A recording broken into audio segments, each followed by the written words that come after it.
Imagine it's just another Monday for you, and you're flying your personal airplane over the Amazon rainforest. But this time, it goes down. Typical you, right? You were not planning on making contact with anyone, but your crash was obvious, and an isolated indigenous tribe noticed you. They approach suspiciously. No electricity, no internet, no signal. What do you do? But the tribe is gracious, and they decide to welcome you in. Now you have two goals that you need to accomplish simultaneously. Number one, stay alive. And number two, learn the language. How do you do it? Now, building a career in English may not include isolated indigenous tribes in the jungle, but it may sometimes feel that way. If you work with native speakers or people who just have better English than you do, then you might sometimes feel like an outsider. Instead of bows, arrows, and spears, there are laptops, spreadsheets, and budgets. Instead of face paint and war dances, there are suits, mascara, and company retreats. You're facing an unknown language and unknown rules. You're the new kid on the block.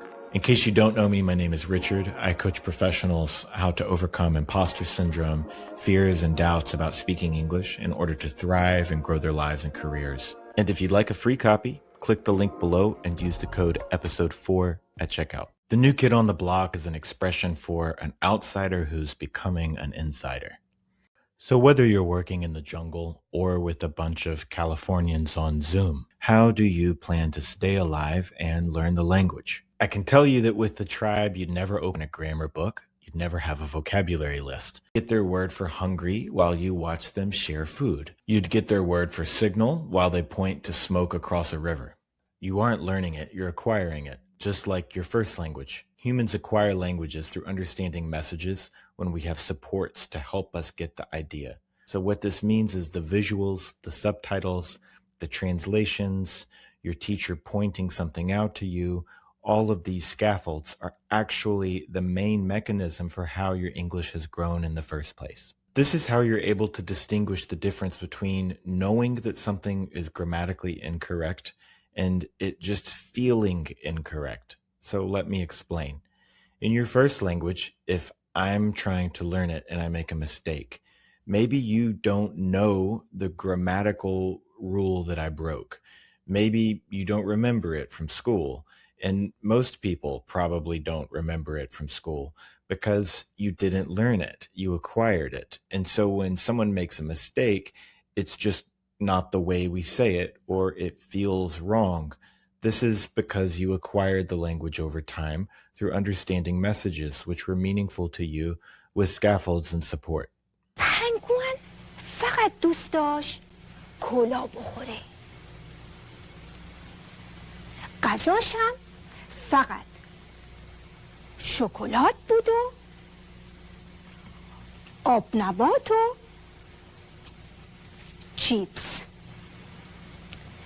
پنگوئن همیشه خسته بود. سرش درد میکرد. دلش درد میکرد.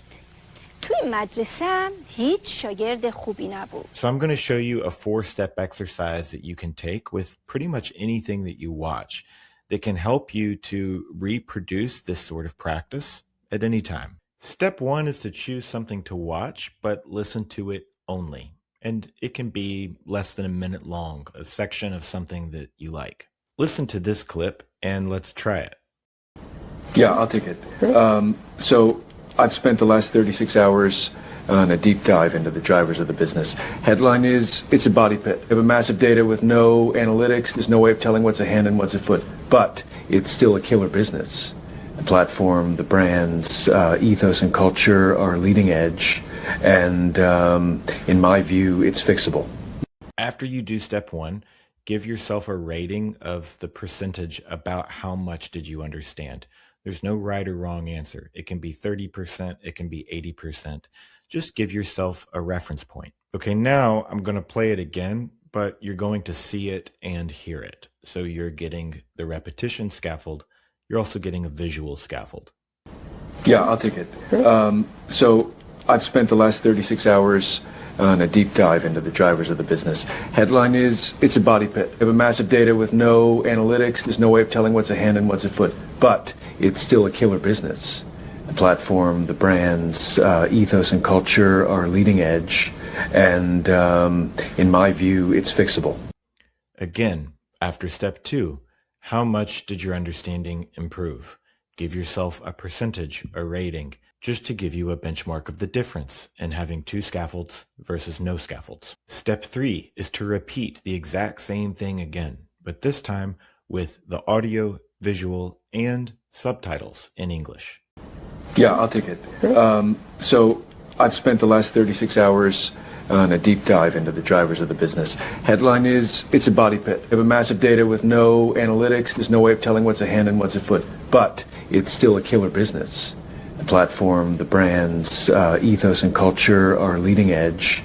And in my view, it's fixable. Yeah, I'll take it.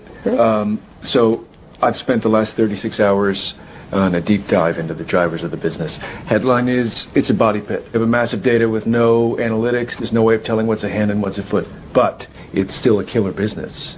The platform, the brands, ethos and culture are leading edge. And in my view, it's fixable. Then make a note. How much did you understand?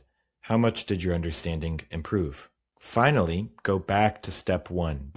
Yeah, I'll take it. So I've spent the last 36 hours on a deep dive into the drivers of the business. Headline is, it's a body pit. You have a massive data with no analytics. There's no way of telling what's a hand and what's a foot. But it's still a killer business. The platform, the brands, ethos and culture are leading edge. And in my view, it's fixable. What do you notice in this process of adding and removing scaffolding? You should notice that your understanding of the message and the language becomes clearer. So in reality, what you really want to be practicing is how to add and remove scaffolds so that you can communicate in English better. This is a different mentality. For example, you don't want to ask someone, do you mind repeating that? Because that's only going to give you a repetition. Instead, ask them, do you mind rephrasing that? Then you get repetition of the question plus a synonym. Or actually, it's often very practical. Don't take a phone call when you can meet on FaceTime or Zoom. If the movie is too difficult, turn on subtitles and turn them off again. It's not that having them on is bad or good. It's that you want to be able to know when to use them in order to push your language forward. So thank you for joining me today for episode 4 of Big World Legends. I hope that this was really helpful for you to understand actually the real way that you grow your English, how to understand conversations better in real life. Again, if you would like to get more of this, click the link below, get a copy of my book for free with the code episode 4 at checkout. And stay tuned for episode 5. Stick to the social script.